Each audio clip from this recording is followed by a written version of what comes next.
The Philadelphia Eagles were in an interesting spot after coming off of a Super Bowl run, came very close to winning the Super Bowl, but you didn't quite get it done. Now, how do you retool and find a way to win another Super Bowl, or get to a Super Bowl and then find a way to win? They were in a tough spot. A lot of free agents that they had and had to figure out what to do with it. And in this video, we're going to talk about what they did and if it was the right decision, the wrong decision, or somewhere in between, because there's a lot of different decisions that they ended up making. So again, laundry list of free agents. Let's first talk about the free agents that they did not sign, the guys they decided to let walk. So this is the list, and the number you see next to every player's name, that's how many millions of dollars they ended up signing per year with their new team. So Javon Hargrave, he's the big one. I mean, he's just such a talented player. The 49ers signed him, so not only do you lose a really talented player, but he goes to a team that probably will be competing for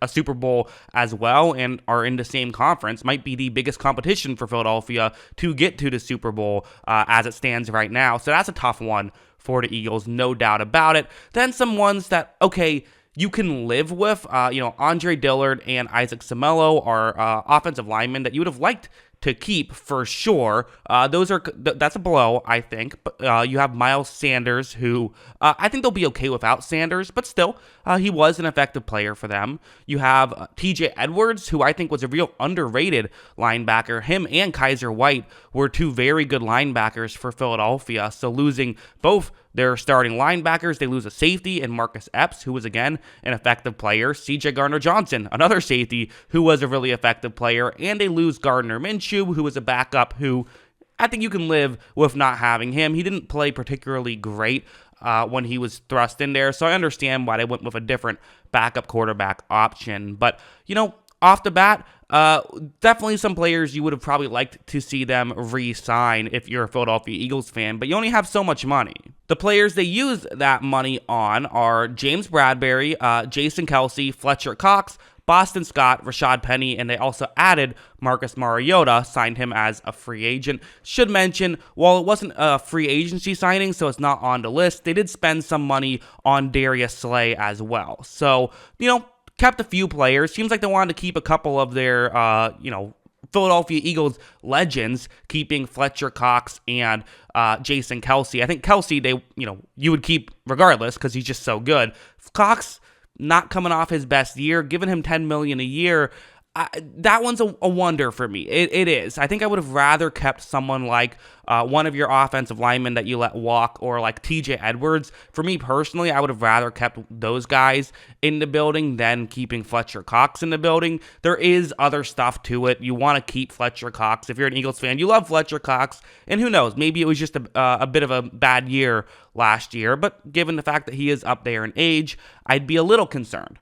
I like the idea of keeping Boston Scott, and I really like the idea of adding Rashad Penny, especially when you're getting Penny for nearly a league minimum deal. It was about $1.3 million. So for that, it feels like an easy decision to go out and re-sign him. I don't know why that's all he got. He's had some good years and could be great behind that Philadelphia Eagles offensive line. So while, again, I don't agree with entirely everything they did, I agree with most of it. I agree with keeping the corners in the building. I think that is smart. I agree with keeping Kelce. He's a superstar player. And I liked adding Rashad Penny.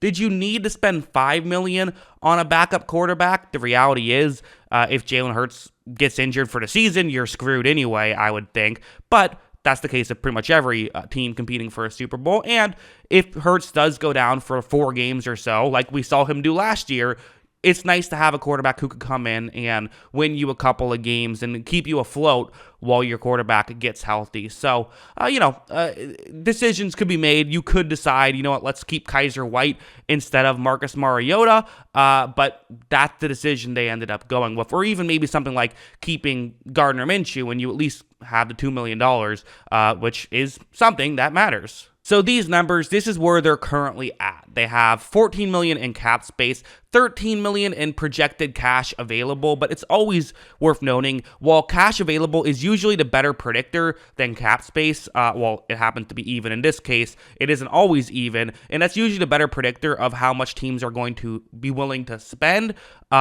it's so volatile. We've seen teams spend, the projected that I always go with is spending 10 million over the cap. That's what usually happens. But that's what the average team spends. But teams have spent up to 50 million over the cap. So for all we know, they could have another 50 million left in them, or they could actually be cash strapped right now and not have any more left in them. Although I imagine right after a Super Bowl run, they're going to be, they're going to have money to spend at this point. They did very well last year, so that's how I would think about it. They spent 45 million so far on the free agents that we talked about, and they let 74 million walk. So that's kind of where they're at. And I do think it's fair to say, did they spend that 45 million totally wisely? I think they spent most of it. Again, the Fletcher Cox deal is probably the one that I hold off on a little bit, but as a whole, Fletcher Cox is still a good player. Like, he's still worth some money, maybe not all 10, but there's still value in that. If you let him walk, you would have to replace him. So I don't know, though. I feel like if you have 13 million, part of me does kind of wonder, could you have just let Fletcher Cox walk and re-sign Javon Hargrave? Maybe that's an option you had on the table. I don't know. So, but again, maybe I'm being nitpicky because they did some things I really like too. I think sometimes in free agency, we only focus on the negatives and don't focus on the positives. The reality is, I love that they kept James Bradberry. Bradberry did so well in that system, and while yes, is probably most known last year for being the guy who did that, committed that controversial hold, I did think that he was just a huge force that year, and I don't think the Eagles, well, again, it's hard to say if they get to the Super Bowl or not without him, just because they had such a weird run with the playing the Giants, who were really, I thought, fraudulent that year, and then the Niners obviously with their injuries. That's not to take away from the Eagles; they were clearly the better team, I thought, in the NFC last year. But still, it just maybe they still end up getting there without James Bradberry. But I don't think they're clearly the best team in the NFC if they don't have James Bradberry. Maybe that's the way I would phrase it. So getting him in the building certainly helps, and I guess the way I would probably phrase this is, I don't know, maybe if I'm grading their free agency period so far, I think I'm giving them like a B. I think there was some things I didn't love, but at the end of the day, this could have been a lot worse. There was a chance that Jason Kelce retires, that Darius Slay gets cut, maybe you don't even keep James Bradberry, and you lose both of those guys, and then you're looking like you're in real trouble. Your defense could be a mess.